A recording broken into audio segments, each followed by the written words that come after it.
Welcome back to Extreme Battle, one more time. There's like a guitar solo every time we say Extreme Battle! We are going to be taking a look at Chris Redfield on the hardest difficulty. A hazardous virus has been detected, blah, blah, blah. Yeah, okay, we already know this.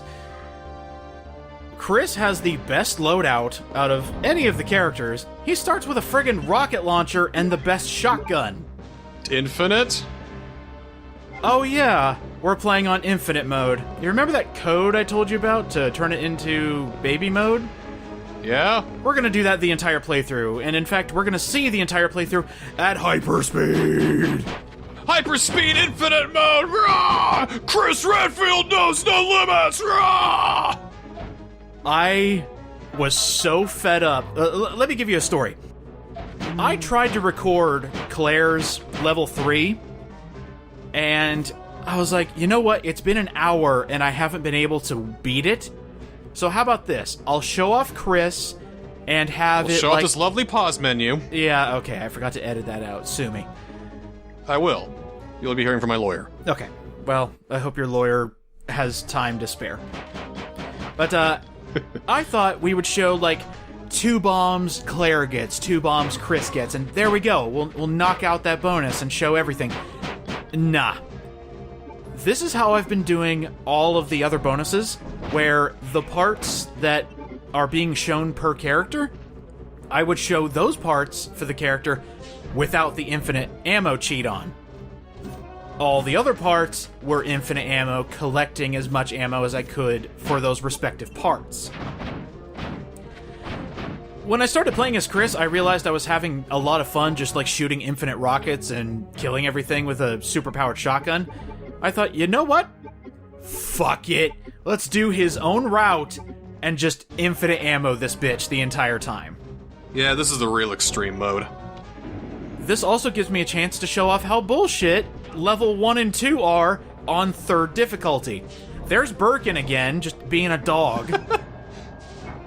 And I can also show off that I forgot to show this on level 1. There are some red herbs over here. Oh.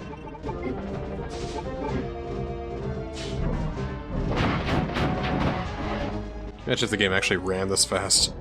I would love it. Like, the run isn't that fast, but this puts a smile on my face. And that's it, level 1 done. Hey! I still love that.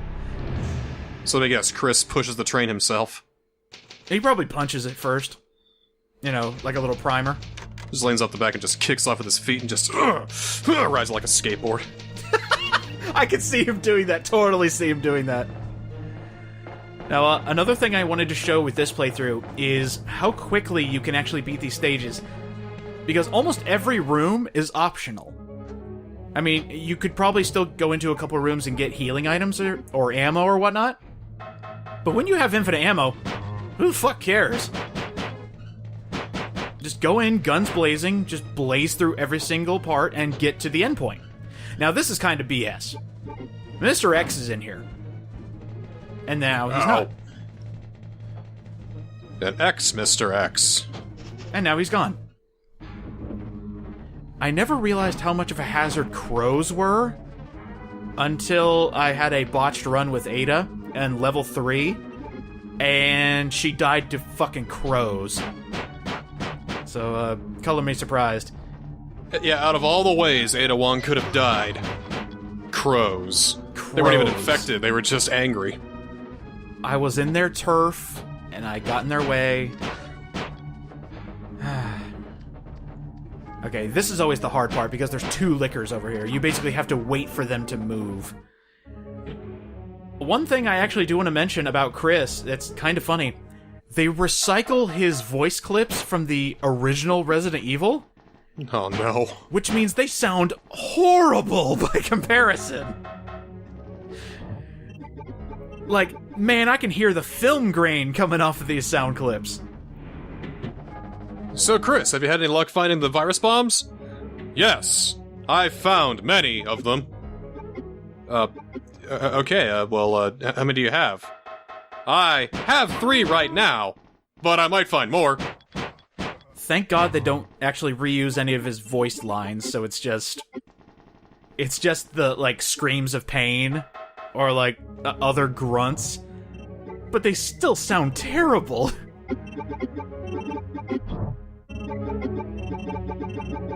Oh my god, dude, I'm a speedrunner. Look at this fast menu action.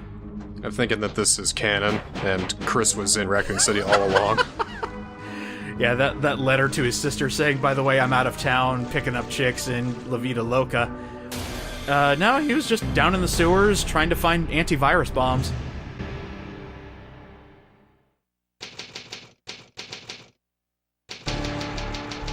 Okay. Now Yep, clear time. 8 seconds. That makes sense. Now for the hard part. How long is it going to take us to find these bombs? We're actually taking a different entrance than we did with Claire's side of the story.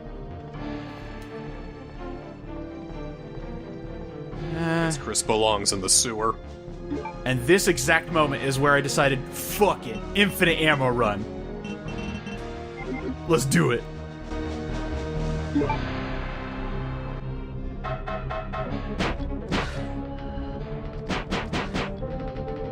Oh, that's unfortunate. The shotgun just coughing. Sorry, my shotgun's got a cold. It keeps firing. Don't worry, I've got some bombs that'll take care of that cold. By the way, I just killed those small bug things with rockets. A little bit of overkill there, Chris.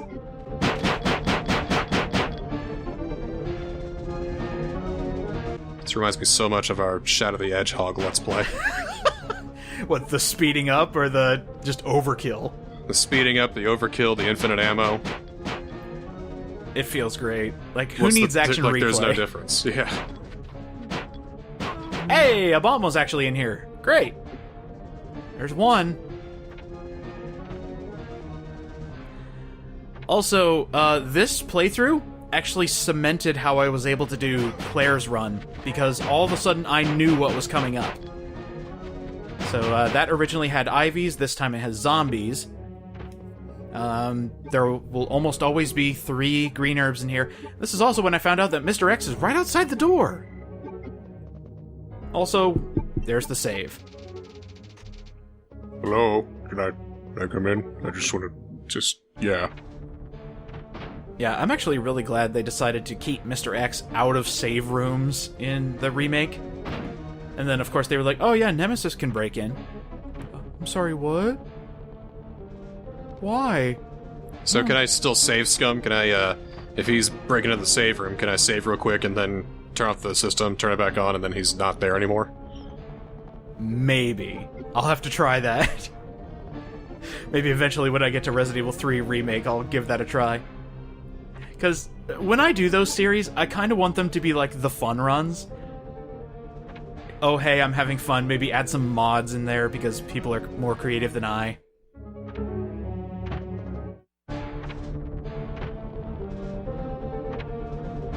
Maybe put Nemesis in a banana hammock.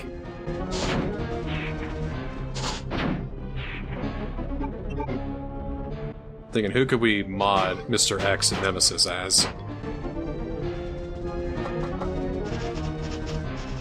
I'm trying to think if we know any, like, buff dudes. Or buff characters. I'm thinking of the Cho Aniki guys, but that's too obscure, I think. Maybe we could do, like, some different type of horror, like some Game Maker horror. Maybe we could turn Mr. X into Uboa. Or maybe we can turn him into the purple guy from Aoni. By the way, a god run going on here? We've already got 3 bombs, and we've already checked, or only checked, 3 locations. See, everything is easier when you're a god. Apparently, including item placement. The one thing I'm hoping for is for this last bomb to be in here. That would be perfect. Oh my god, it is. Slowing down, I think it is. I completely forgot. It is in here! What a great run! Like, you could even see me stop in amazement. I was like, you gotta be kidding me. It's just they're all just right here? Okay. No way! The bomb is here? That's incredible. I must take this back to headquarters. We're actually going to see one death, and you'll be able to hear his voice clips. So I'll actually be quiet for that. But yeah, that's Chris's run. Being all godlike and beefy.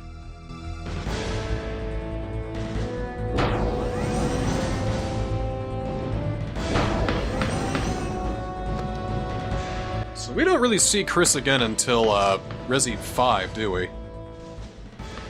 We see him in Code Veronica. Oh, well.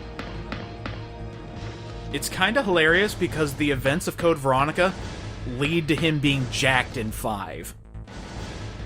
Somehow.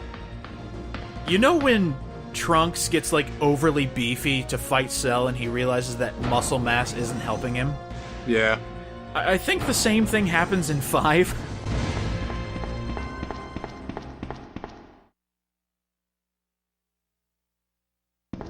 I have to get out of here before it blows. I must escape from the facility. Wesker!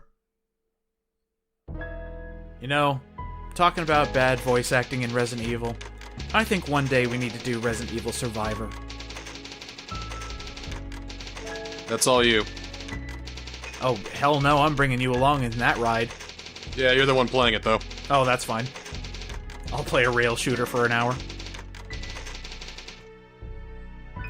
You have done it, hero.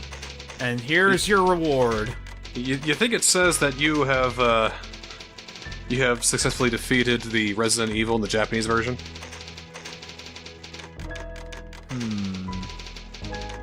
I don't think they're that silly with it. This feels like an NES ending, it really does. Oh, it does. I'm waiting for Mega Man to just be like walking in the snow. And what a run. That felt good. You are great. Not stellar, just great. You know, about an 8.5. Thanks, Resident Evil. And now we get to see the one death I had in an alternate run, and listen closely to Chris's talking through megaphone voice.